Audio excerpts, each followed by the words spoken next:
Marcos. Después de que arrestaron a Juan el Bautista, Jesús se fue a Galilea para predicar el Evangelio de Dios y decía: se ha cumplido el tiempo y el reino de Dios ya está cerca. Conviértanse y crean en el Evangelio. Caminaba Jesús por la orilla del lago de Galilea cuando vio a Simón y a su hermano Andrés echando las redes en el lago, pues eran pescadores. Jesús les dijo: síganme y haré de ustedes pescadores de hombres. Inmediatamente dejaron las redes y lo siguieron. Un poco más adelante vio a Santiago y a Juan, hijos de Zebedeo, que estaban en una barca remendando sus redes. Los llamó y ellos, dejando en la barca a su padre con los trabajadores, se fueron con Jesús. Palabra del Señor.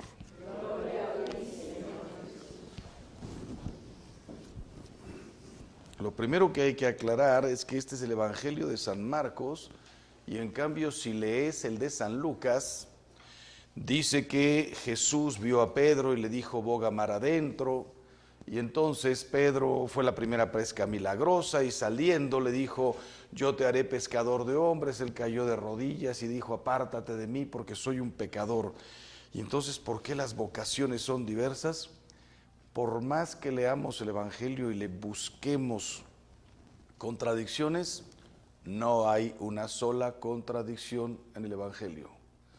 Una cosa es que no esté claro todo. Por ejemplo, está claro si Judas comulgó en la última cena o no.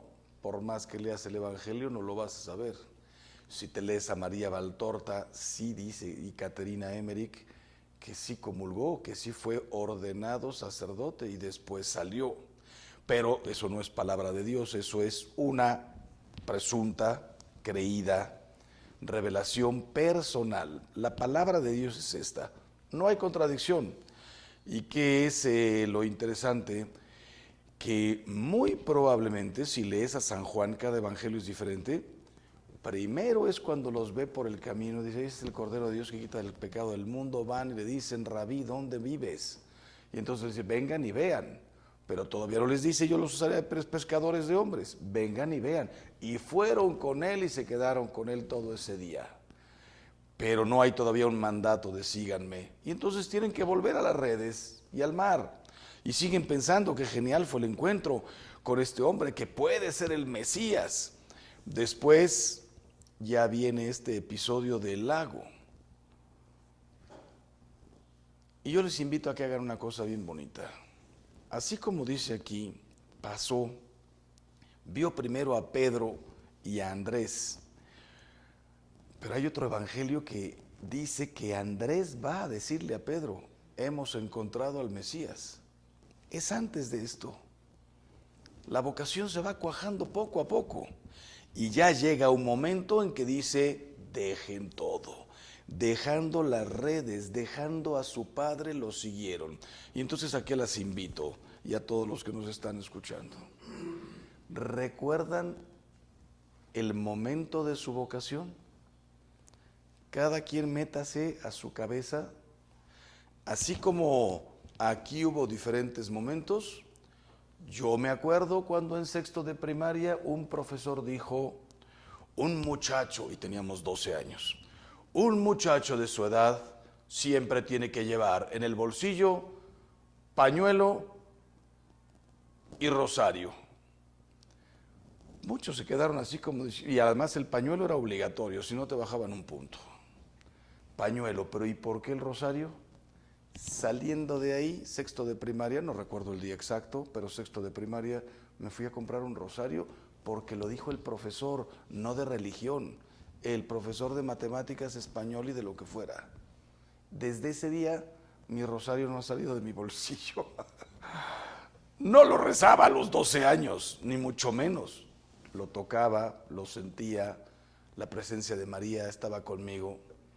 A los pocos meses, mi hermano Jorge me dice: va a venir unos misioneros del Espíritu Santo a dar una plática para ver quién quiere ser sacerdote. Y me dijo: tú pon que sí, y te ganas un viaje a México, a la Jusco, hay piscina y campos de fútbol y no sé qué. llegó el padre, se echó su speech precioso y al final, ¿alguien quiere hacer un retiro para ver si tiene vocación? No sé qué. Y yo, sí, cuando yo sea grande quisiera predicar la palabra de Dios. No, el padre casi se muere de infarto, dice, no, ya encontré a uno, qué maravilla. Y nos fuimos 50 niños del Benavente, 2 camiones al Altillo, nos la pasamos bomba y cuando regresamos me vino a buscar a mi casa el día que yo tenía una comida con 4 niñas, con 4 amigas, que las recuerdo porque las sigo viendo, y entonces llegó el padre a buscarme y les enseñó el papelito a mis papás. Su hijo dice que de grande quiere predicar el evangelio y no sé qué, vengo a hablar con él. Yo me encerré en el baño y no salí. Mi mamá me tocaba, Ángel, sal, por lo menos da la cara. No, que se vaya, no quiero saber nada. Y me fui a la comida con mis amigas. No me volvieron a buscar, quedé mal, hasta que apareció después un legionario ya en preparatoria, no es lo mismo 12 años que 16, y también dio una plática, y ahora sí, momentos de la vocación, ahora sí puse, me gustaría conocer, y fui a un retiro de Semana Santa, jueves, viernes, sábado santo, me encantó, pero nada, yo regresé, tenía novia, dije qué bonito, pero no, yo ya había jurado casarme y la historia y media. 3 años seguidos me llevaron a ese retiro. Volviendo el tercer año, acababa de dejar a mi novia y ahí voy a lo que voy.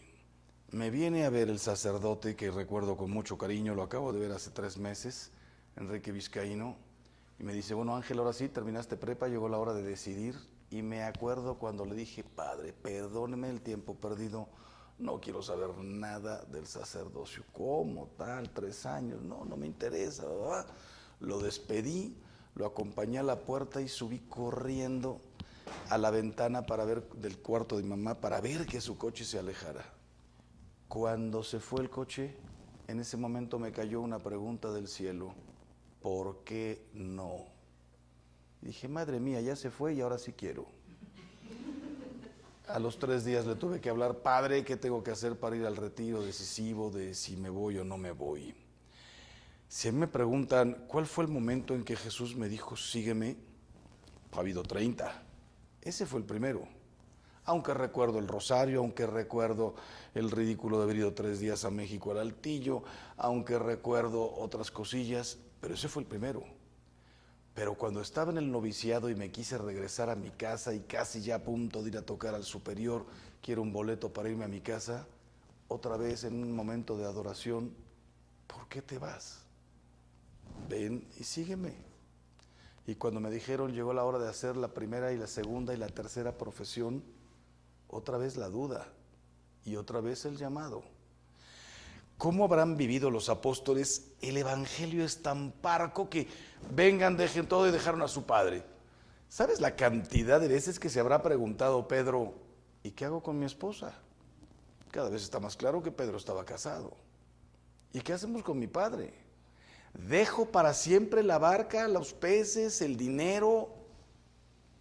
¿Ya mandamos todo a volar? Lo estarían, piensa y piensa, y de pronto un milagro. De pronto tocó a un leproso. De pronto lo vimos caminando en el mar. Es este.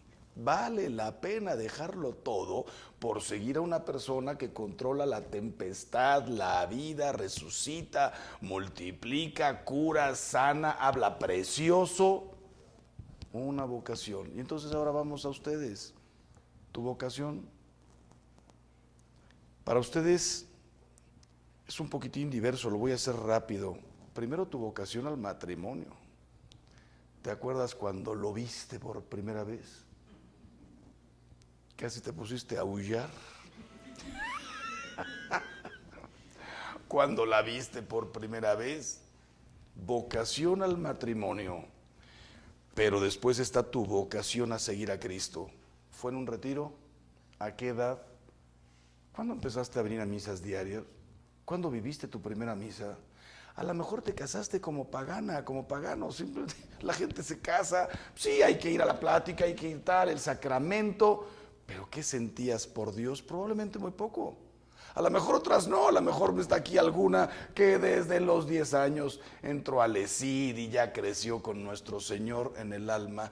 ¿Cómo te fue llamando nuestro Señor? Las que trabajan en el Buen Pastor, qué cosa tan bonita. Esos niños recordarán, yo comencé a los 7, yo a los 8. Primera vez que creo que me encontré con Jesús, tenía 9 años, pero hay que ir madurando, la vocación se madura. Conclusión, hoy te sigue llamando nuestro Señor.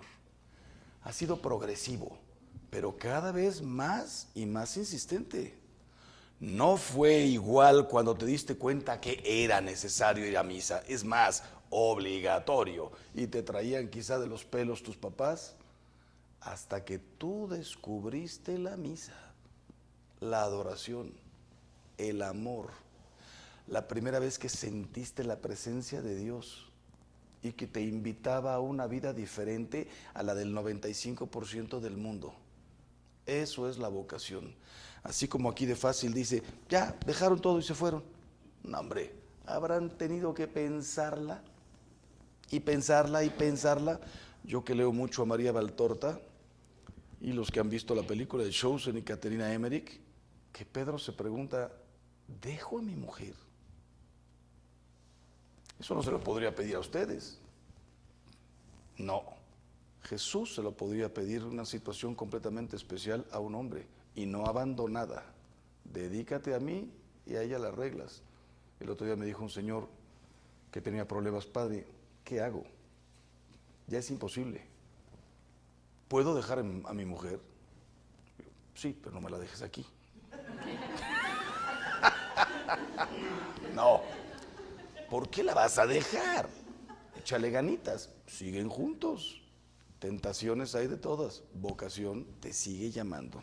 Cuando reciban la comunión, denle gracias a Dios por el día de su vocación, la maduración de su vocación, y síganla madurando.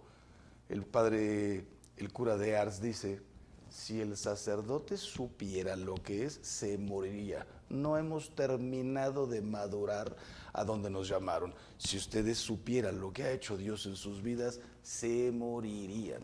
Si se comparan con otras personas para las cuales Dios es una simple obligación, mientras que para nosotros es un placer, te morirías si maduraras a fondo tu vocación.